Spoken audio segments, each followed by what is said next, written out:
Have you ever seen anything like this? Someone coming in, Elon Musk, and I guess confusion and chaos, is that the best way to describe what is unfolding right now? I think that's a benign way to describe what's unfolding right now. A non-state actor went into a State Department building, USAID, as we know, is technically part of the State Department, although previously had a fair amount of independence, and demanded records to which they had no right. That non-state actor was not accountable to anybody other than a personal relationship with the president. That sounds like a purge. That sounds like thuggery to me. It's not just chaos.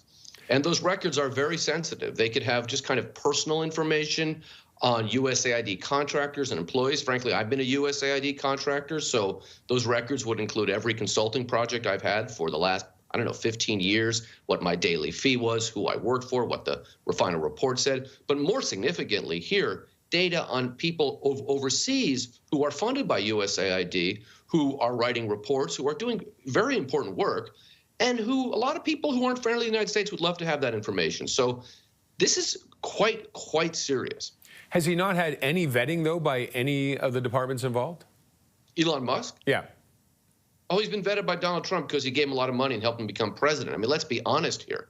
Did you see a confirmation here? I'm not being, No, nice. I get it. But I mean, no confirmation hearing, no accountability. We have a until recently we had a constitutional structure where just the lead in here were Robert F. Kennedy. Now, I may not think he'd be a great Health and Human Services secretary, but there was a process. It's very hard to concentrate with this crazy video you're playing, but I think it's appropriate. So. But are government officials, do they not have some power that lets them overrule the president in any way and say, no, we can't allow this, this hasn't been done properly? That is right. We used to call that rule of law.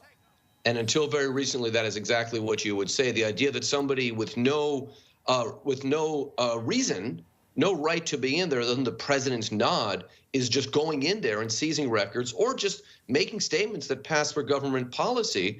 In the old days, back when America had a constitution that it followed, we would say, if he doesn't have power, comes from elected officials. Power comes from appointed officials. If they're very powerful, like cabinet secretaries or Supreme Court justices, they're confirmed by the Senate. It doesn't come from just being friends with and a funder of the president.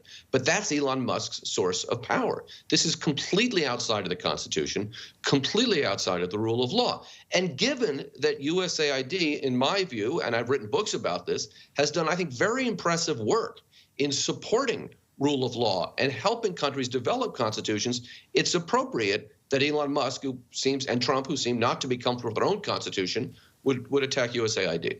And will there be challenges to this? I believe so. It is hard to imagine the courts supporting USAID here, just because on the important issues they will go with Trump, as we saw from the immunity ruling. And remember, the senators, this is where typically you would have a check and balance in Congress, but specifically the U.S. Senate, which is in Republican hands, and any Republican senator or member of the House who opposes Trump faces a primary challenge funded by Elon Musk. And Elon Musk, as we know, is an extraordinarily wealthy man who has only become wealthier over the last few months. Okay. Lincoln, thank you very much for your insight. Appreciate it. My pleasure. Lincoln Mitchell is a political analyst from Columbia University.